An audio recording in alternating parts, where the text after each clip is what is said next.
So I've been working in campaigning quite a lot on environmental issues, specifically marine litter. Living on the coast all my life, it's something that's close to home.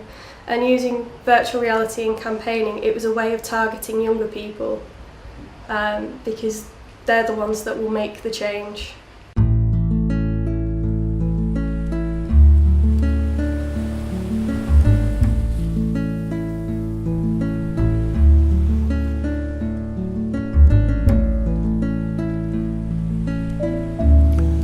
Victoria Russell had a normal and happy family life until her mother became seriously ill and passed away when Victoria was just 17. So the first 17 years of my life, quite used to just your regular family, mum, dad, brother, and then her getting sick, it changed the whole dynamic. So I took on a lot more household responsibilities, as did my dad. My brother was away at university at the time. So it was just a very strange time. You can say it's very surreal.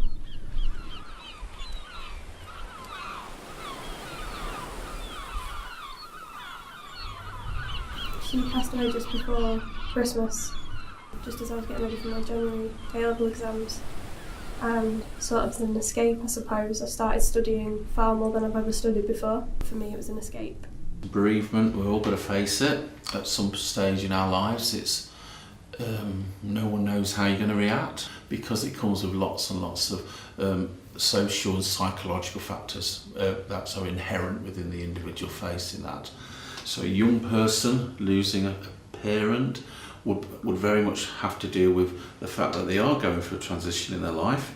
They've now gone to another transition. Is one of their role models, one of their peers, one of the people that they would hope to see and support them and be with them on that journey into adulthood is no longer there. So I was quite fortunate to get all my A-levels on my first attempt. I got into University of York. It got to just around November time the following year after my mum's death, and I just wasn't enjoying it.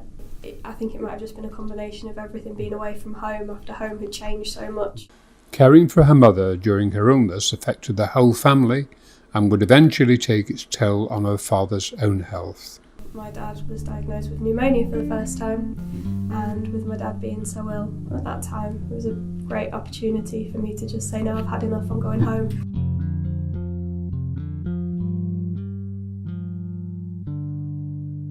He allowed me to defer the entire year on the provision that I went back to York University the following year, which I did for 2 days. I moved into my flat, I enrolled.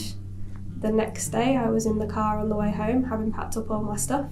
I just don't know what it was, whether it was the association to my mum's passing, my dad's sickness and my own problems. I just couldn't stay at York.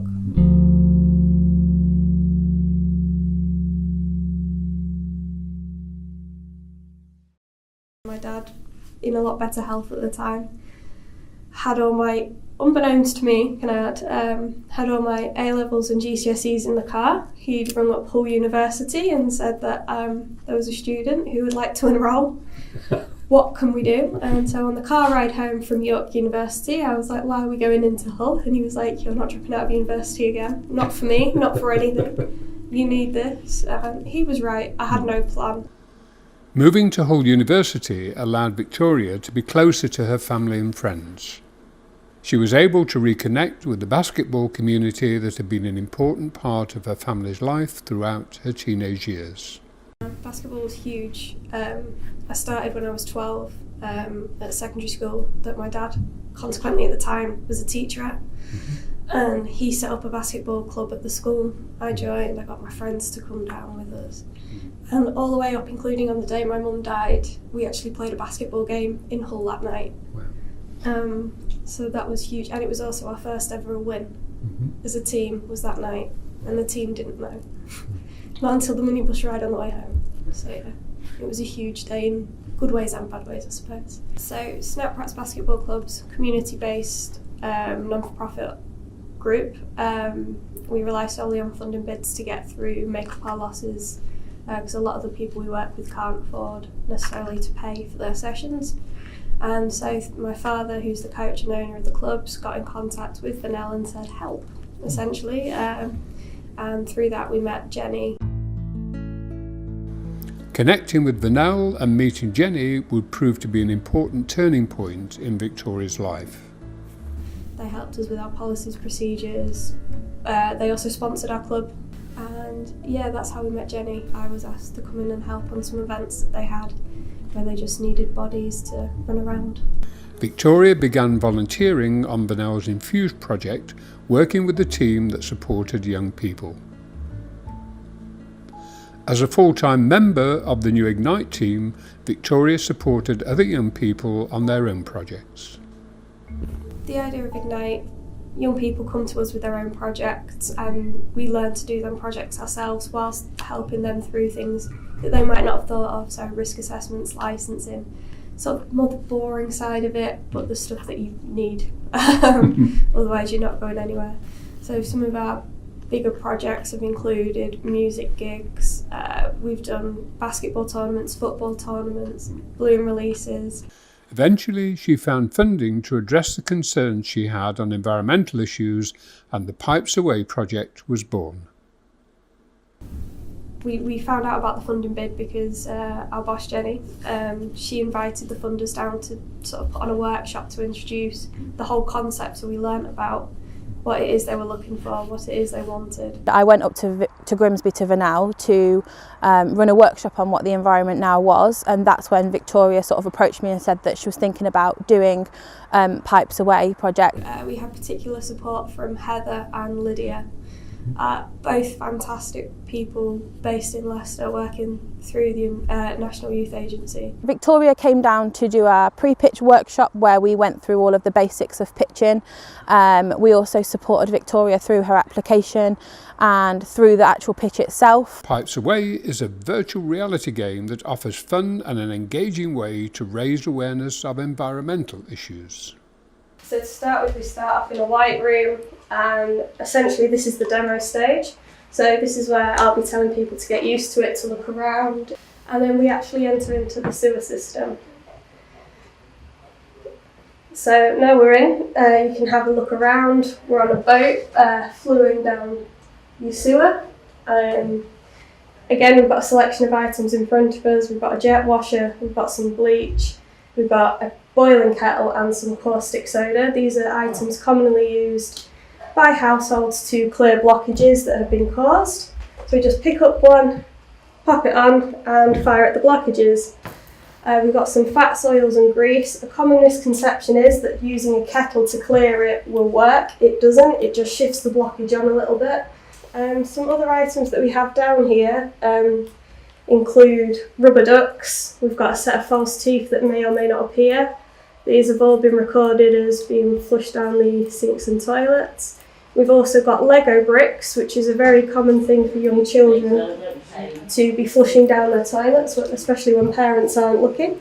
So with these 4 items, they rank as either super effective, effective, not effective or useless. If something's useless, the item that you're using to try and clear the blockage won't work.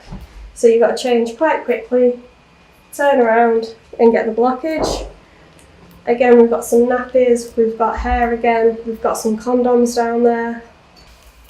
And once you've done, you'll get the choice of, well, you'll see how well you're doing, dependent on how clean the water is.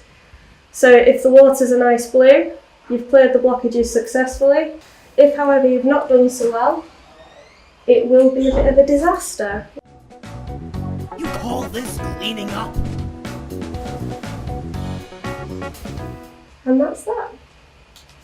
So I've been working in campaigning quite a lot on environmental issues, specifically marine litter. Living on the coast all my life, it's something that's close to home. And using virtual reality in campaigning, it was a way of targeting younger people because they're the ones that will make the change. Water companies and environmental agencies have started to show an interest in the game, and Victoria is hoping to develop it commercially.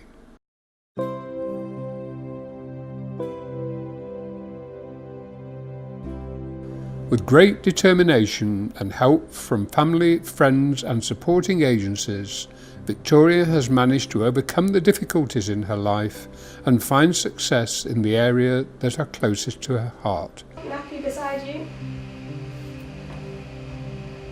Oh, useless, you'll have to change item, it won't work. Okay. So if you're happy, I'll take them from you. Very good. If you have been affected by any of the issues raised in this programme, you can get help from your GP, or you can contact the Samaritans on 116 123. If you have an idea for a project that can help your local community, call the Ignite team at Voluntary Action North East Lincolnshire on 01472 231 123.